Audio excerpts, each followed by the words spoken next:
George Michael, one of the most iconic voices of a generation, whose career spanned 4 decades, left an indelible mark on pop culture and music history. But behind the glamour and the global fame, there was a complex man grappling with identity, love, loss, and the pressures of fame. Today, we're taking you on a journey through George Michael's life, from his meteoric rise in the 80s to the personal struggles that followed him throughout his career. This is the story of a pop legend, and if you're ready to dive deep into the life of George Michael, hit that like button and let's get started. Born as Georgios Kyriakos Panayiotou on June 25, 1963, in East Finchley, London, George was the son of a Greek Cypriot immigrant father and an English mother. His father, Kyriakos, owned a successful restaurant business, while his mother, Leslie, had been a professional dancer. George grew up in a modest, hard-working family, and from a young age, it was clear he had a passion for music. As a child, he would listen to records for hours, singing along to the likes of Queen, Elton John, and David Bowie, artists who would later heavily influence his own career. In the early 1970s, George's family moved to Radlett, Hertfordshire, where he attended Bushey Mead School. It was here that he met Andrew Ridgeley, a fellow student who shared his love for music. The two quickly became close friends, and together, they would go on to change the course of pop music. But before the fame, George, like many teenagers, struggled with his identity. He knew from a young age that he was different, grappling with his sexuality in a time when being openly gay was still far from accepted. Music became his outlet, a way to express himself and escape from the pressures of conformity. In 1981, George and Andrew formed Wham, a duo that would soon take the world by storm. They were young, energetic, and had a knack for creating catchy pop tunes that resonated with a generation. Their first album, Fantastic, was released in 1983 and was an instant hit in the UK, with tracks like Young Guns, Go For It, and Wham Rap, showcasing their vibrant energy and rebellious spirit. But it was their second album, Make It Big, 1984, that truly catapulted them to international fame. With songs like Wake Me Up Before You Go Go and Careless Whisper, Wham became a global sensation, with George's smooth vocals and Andrew's playful persona making them the ultimate 80s pop duo. At just 21 years old, George found himself at the top of the charts, with fans around the world. But while the world saw the carefree, fun-loving persona of Wham, George was already feeling the weight of fame and the desire to express deeper, more personal themes through his music. Behind the hits was a man who longed for something more profound, and by 1986, he was ready to break free. Wham performed their final concert at Wembley Stadium that year, a bittersweet moment for fans, but one that marked the beginning of George's journey as a solo artist.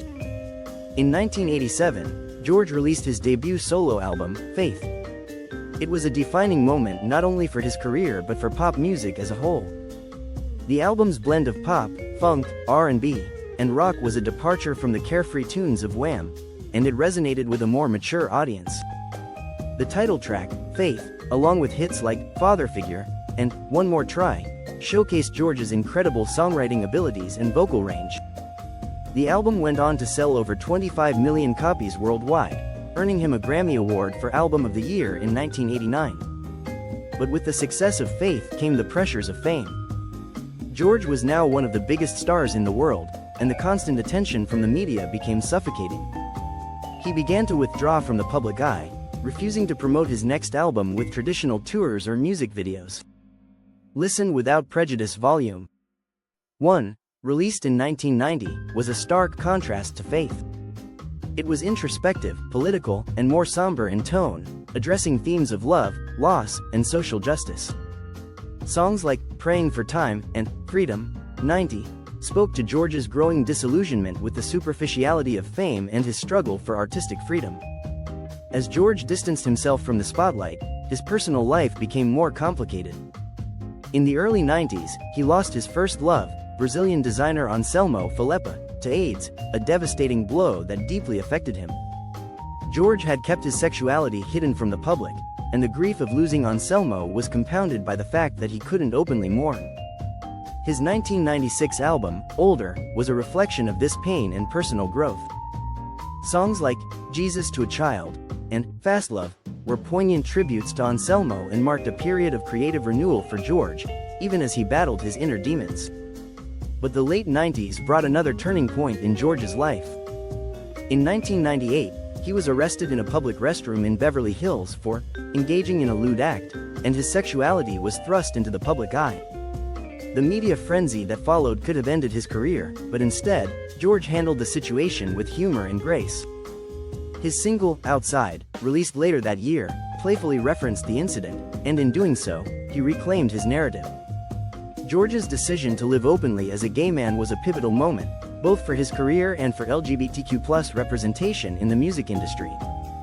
In the 2000s, George's career continued to thrive, despite personal setbacks.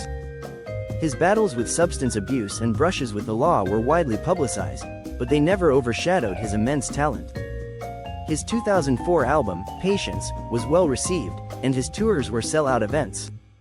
Even as he struggled with his personal demons, George remained committed to his craft and to his fans. He was also a generous philanthropist, quietly donating millions to causes close to his heart, from HIV/AIDS research to children's hospitals. George rarely sought recognition for his charitable work, preferring to let his actions speak for themselves.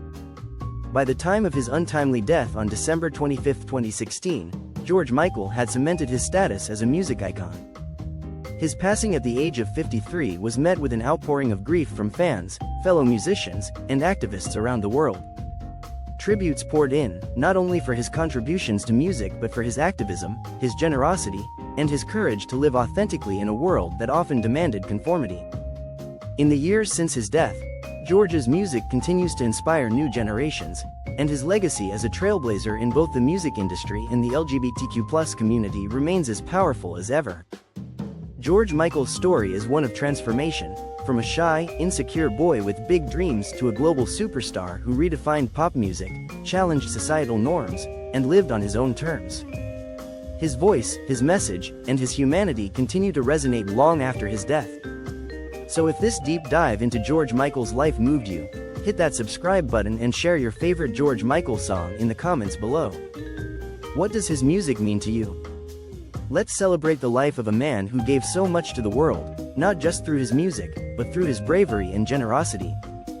And as we reflect on George's legacy, remember this: true success is not about fame or fortune, but about staying true to yourself and using your voice for good. That's what George Michael did, and that's why he will never be forgotten.